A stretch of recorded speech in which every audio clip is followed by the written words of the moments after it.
The Queen's message of reconciliation at Christmas. Her festive broadcast urges peaceful ends to conflicts. Also tonight, the plea to Islamic State to release a captured Jordanian pilot. And a Christmas release for The Interview. The controversial film is finally shown in America.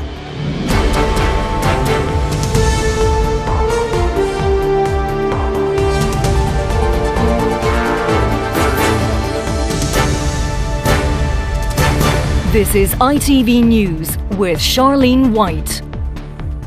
Good evening. Peace and reconciliation were at the centre of the Queen's Christmas message today. As she joined the rest of the royal family for a service at Sandringham, her service used the First World War and Northern Ireland as examples of divided communities coming together. She spoke too of the need to bridge differences following the Scottish referendum. Our royal editor Tim Hewitt reports. The Queen went to church with children and grandchildren, but no great-grandchildren.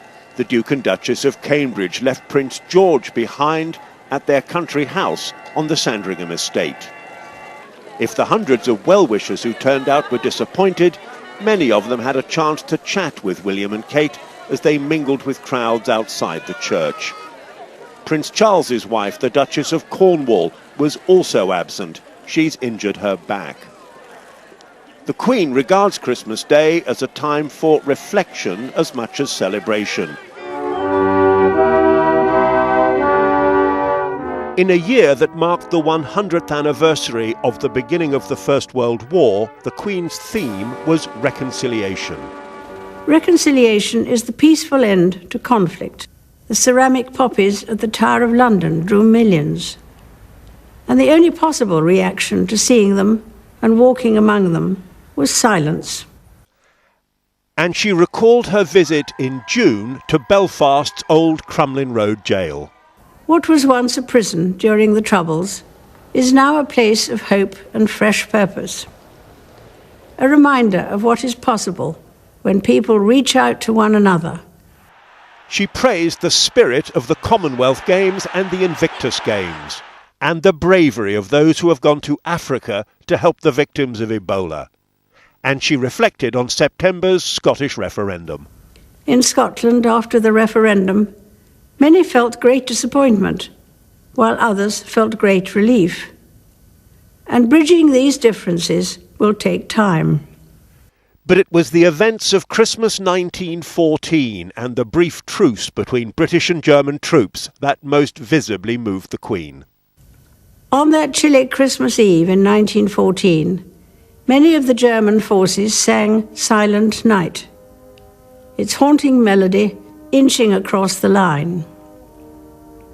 That carol is still much loved today, a legacy of the Christmas truce, and a reminder to us all that even in the unlikeliest of places, hope can still be found. A very happy Christmas to you all. The Queen will be 89 in April, close to the time that Kate is expected to give birth to her second child. Her life may now be conducted at a gentler pace, but the events are no less significant. Tim Hewitt, ITV News. The Archbishop of Canterbury missed his Christmas sermon today because he has a severe cold.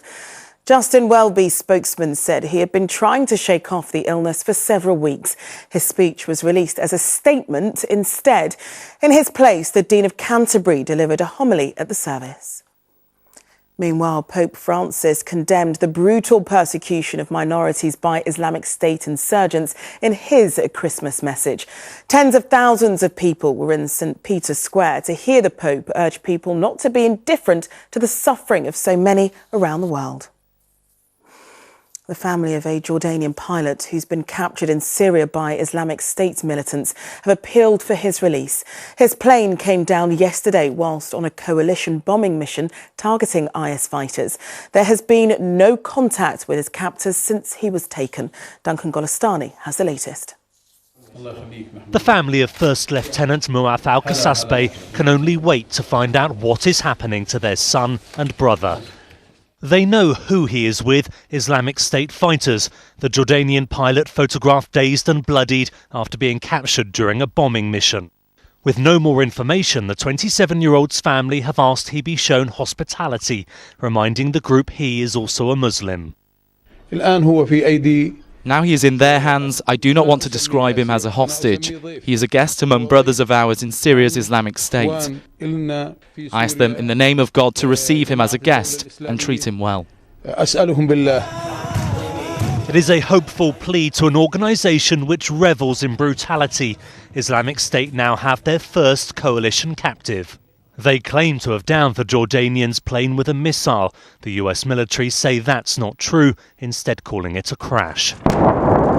The American-led fight against IS relies on other countries in the Middle East, not only for military help, but also to show it is a campaign with regional support. The United States has recently claimed the jihadists are becoming demoralised by the coalition effort. With the capture of First Lieutenant al-Qasasbeh, Islamic State now have something to boast about, in the propaganda war at least. Duncan Golestani, ITV News. The parcel delivery firm Citylink has gone into administration, putting 2,700 jobs at risk. It said it was forced to make the move after a year in which it suffered substantial losses. Its search for a buyer has been unsuccessful and redundancies are expected in the next few days. The 6 people killed by a bin lorry in Glasgow have been remembered at services across the city today. Candles were lit and prayers said for those who lost their lives on Monday. 4 others involved in the crash are still in hospital. And a church service has been held in Banda Aceh, the epicentre of the Indian Ocean tsunami, as the world marks a decade since the Boxing Day disaster that took nearly 250,000 lives. There have also been memorials in Thailand and Sri Lanka. Selected cinemas in America began showing the controversial film The Interview today, despite online threats from cyber hackers. Sony Pictures also made it available on the internet. The film is about a fictional plot to assassinate North Korean leader Kim Jong-un. The US blames North Korea for the threat. Rebecca Barry reports. They queued outside cinemas into the early hours of Christmas morning. The global controversy over this comedy helping to pull in a whole new and far more serious audience. Because of the controversy, I thought I would come out tonight to stand up for freedom of speech. I don't think people are afraid of North Korea here in America, on American soil. I am here because I wanted to support filmmakers who were being censored by a foreign body. Look at this. Kim Jong-un wants to do an interview with Dave Skylark? The comedy about a plot to kill the North Korean leader, Kim Jong-un, was originally pulled by Sony Pictures following a cyber attack and threats against cinemas. But after a backlash, it is now being screened in around 200 independent cinemas across the US. I'm glad it's being released. Merry Christmas, everybody. Even he welcomed the move, having earlier described the decision to cancel it as a mistake. And some cinema goers got more than they paid for, with a surprise appearance from the film's star, Seth Rogen. We just really wanted to say thank you. If it wasn't for theaters like this and for people like you guys, this literally would not be happening right now. Thank you guys so much. We really appreciate it. Hope you like the movie. Hope you like the movie. We got the interview. But after all the build-up and all the hype, the film itself has received mixed reviews. You want us to kill the leader of North Korea? Yes. Rebecca Barry, ITV News. Finally, it will be a day too late for it to be a white Christmas, but the Met Office has issued warnings of snow in parts of Britain tomorrow. This was some of the snow we saw last winter. Tomorrow, Northern Ireland, Wales, the Midlands and Northern England are the areas most at risk, with several centimetres expected. It will follow an icy night tonight. Temperatures will drop away tonight. We'll wake up to a widespread frost on Boxing Day, and then an area of wind and rain will spread in from the Atlantic. Now, as that pushes up against that cold air, it's likely that some areas will see some disruptive snow. And make sure you wrap up warm, but that's it from us. There's more details of that weather forecast coming up. I'll be back with the late news just after 11. Until then, goodbye.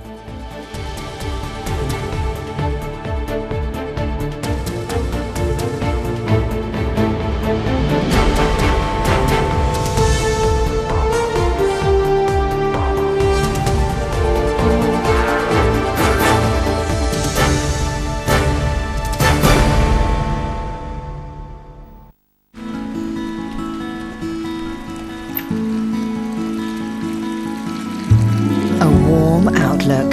Worcester Bosch sponsors ITV National Weather. Hello to you again. A very happy Christmas. Well, it was a bright rather than a white Christmas out there for us today, with that sparkly sunshine nearly everywhere. We've got clear starry skies tonight, and with these conditions, temperatures taking a tumble, freezing and frosty. The chance of some ice forming in places as well. Our coldest night for quite some time, with some patches of mist and freezing fog developing come the small hours. Into tomorrow morning, well, cold, clear and crisp from the word go. Stunning winter sunshine once more, if freezing and frosty first thing. Near perfect conditions for any early Boxing Day walks before things go rapidly downhill from the west. Here, increasingly windy and wet, and as that rain clashes with the colder air, well, we're going to see some sleet and some snow, mostly across the higher ground of northern England, parts of the Midlands, Wales and Northern Ireland. But in these areas, we'll also see a little sleet and snow to lower levels as well. So the potential for some disruption if you have travel plans tomorrow. Some horrible conditions for a time. To the south of this, windy with pouring rain across southern counties. To the north, to the east, a very different Boxing Day. Beautifully bright with that dazzling winter sunshine. And for all of us away from the southwest, where temperatures will recover after a chilly start, well, a bitterly cold day. Temperatures barely above freezing point, if at all. As for the next few days into the post-Christmas weekend, that lull between Christmas and New Year, well, we're going to see drier conditions, brighter skies, some lovely winter sunshine, just a few snow flurries likely on and off through eastern counties, but staying cold with freezing, foggy and frosty nights. Have a good evening. A warm outlook. Worcester Bosch sponsors ITV National Weather.